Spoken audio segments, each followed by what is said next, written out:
Draymond, let's get right to it. You knew a strong team was coming in with the Celtics. What is the biggest adjustment you need to make defensively? I think most importantly, they have to fill us defensively. I thought they got in our paint quite a bit, and when you get into the paint, your defense breaks down.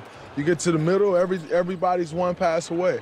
And I think they broke our defense down too much, and then you're getting kick-out threes, and the shooters get comfortable. Once you allow the shooter to get comfortable, as you know, you can contest all you want. I see the rim, and it's this big. And if we can take those threes away at the beginning of the game, make things tougher at the beginning, they don't quite get in the rhythm. Was there a lack of communication in that fourth quarter by you guys? Because the Celtics got wide open threes, and that wasn't characteristic for you guys. The game is connected, and I thought early on in the fourth quarter, our defense affected our offense. And then kind of midway through the fourth quarter, it flipped, where our offense was dragging us down on the defense, man. You don't see a shot go in, you come back down, you're feeling sorry for yourself, and then they're just walking into wide open shots because they're feeling good. And so I think it's important that, we tie the game together on both ends, cutting with force, cutting with pop, having pop on the offensive end, and then that carries over to the defensive end and vice versa. Offensively, we know Steph's going to do his thing, Clay's going to do his thing.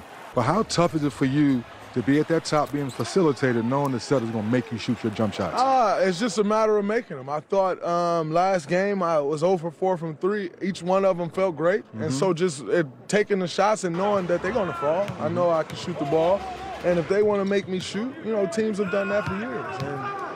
And, you can be the judge on how successful it's been. And so I like it. This is a time of year where it's the big stage. You got to step up. I didn't make shots on Thursday. Taking those same shots, and they'll go in. What about Kayvon Looney? 1 of 4 in the previous series against the Mavericks. You found him on the baseline a lot. How do you get him more involved? When you're in sync on the offensive end, then it opens up offensive rebound opportunities and different things like that. And so I think it's just a matter of us making sure we're moving, not letting our offense get stagnant. And if we don't allow our offense to get stagnant, then everybody benefits from that. Why is it okay for you to be so vulnerable on social media? You're okay speaking the game and speaking who you are. I think, I always speak about the new media. Yes, that's the new media. And everyone thinks when I say the new media that I'm talking about basketball players, active players, or, even former players. And that's not what I'm speaking of. When I speak of the new media, I speak of someone who's analyzing the game, someone who's doesn't feel like I always need to attack this guy. I need to attack that guy. Someone who's willing to give flowers when flowers is due, who's willing to be critical when it's time to be critical. And I think for me, for so long, athletes have been pigeonholed into, man, you're a basketball player. But Elon Musk can run Tesla and SpaceX. He's sending spaceships to outer space.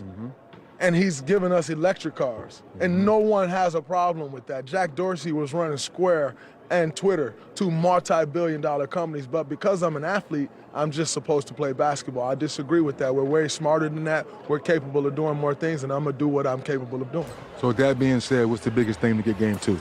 I think the biggest thing in getting game 2 is making sure that we come out with the force that we need to come out with on the defensive end, and I think that'll translate to the offensive end easily for us. I'm not going to go into this mode of making so much of game 1 like we didn't do things well. We had a 12-point lead going into the fourth quarter. We don't lose those games. All right, we let one get away. Now you got to go win the one that you're supposed to win, and then prepare to go take one that you're maybe not supposed to win.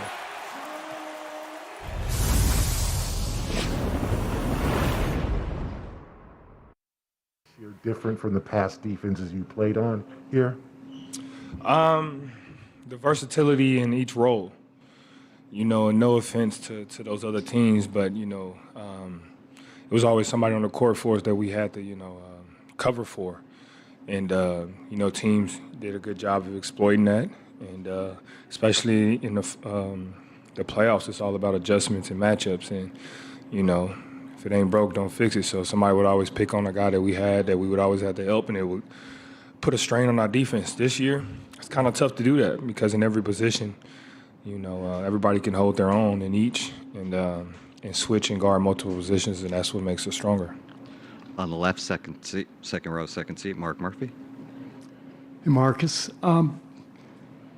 What kind of adjustment do you anticipate? They gave you guys some pretty good space to shoot the last game. Were you surprised by that, and do you see that tightening up?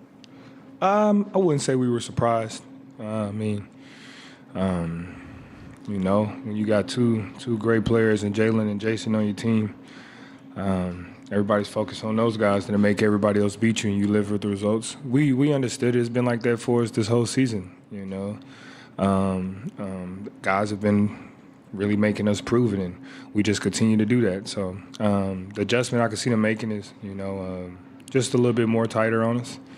And, you know, trying to make our shots even tougher, not that open. But we're basketball players, just like those guys, and we're going to have to adjust to whatever they do, just like they're going to have to adjust for us.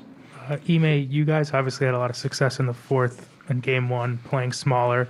I think Peyton played more minutes in that quarter than he did the last two games of the Miami series. When you have success riding a lineup like you did in game one, how does that influence your rotation in game two? Like, does it make you want to go to that lineup sooner, or do you have to let the game dictate your decision making there? Yeah, it's not really a preconceived thing going in. We have some lineups set, but I think our versatility in general helps us out in that regard and kind of let the game play out. And so we extended the lead with Marcus on the bench, with Peyton and Derek, and they're playing well, and downsized without the five, and so that really worked for us, obviously. But you know, we gave credit to Marcus sitting there ready, cheering on. Obviously, he wants to be in the game to impact it, but sees what that group is doing. And so that's kind of the selfless nature of our team as we've grown throughout the year. But it's a game-by-game thing. We understand we can go downsize with Derek. If Grant is playing well on both ends, we can play him or go double bigs. And so I think our flexibility as far as that is kind of dictated by the game and how it plays out. Next question on the right. John Corrales, Boston Sports Journal. Ime, when you look at that first quarter, do you think the mistakes that were made is something that you can clean up with your normal starting personnel, or do you think you need to make an adjustment there so you can clean up the things that you were doing wrong, leaving Steph open and stuff like that? Yeah, I think it didn't have anything to do with starters or who was in the game at the time. It was a lot of transition and non-communication between the guards. So that's not going to change regardless of, you know, if we do something different with the bigs. So there's a lack of communication there. Other than getting one cleaner look late with Daniel Tice, where we were supposed to be switching, it was a lot to do with guard actions in transition, early offense, and us not communicating, as well as Clay getting some shots as well. So nothing we can't clean up. Obviously, don't want to give up 6 threes and give up 21 points, but big picture, you know, we were down 4, 32-28, and he went off for that, so we were still in good striking range overall. We knew if we limited him, we'd obviously be in much better shape. And then the other part was offensively, we were fine. So scoring the 28, so to only be down 4, we felt good about that, knowing we let him get off to that extent. Tim up front. Tim Reynolds. We're back with more from San Francisco as both the Warriors and the Celtics address the media ahead of Game 2. Stay with us.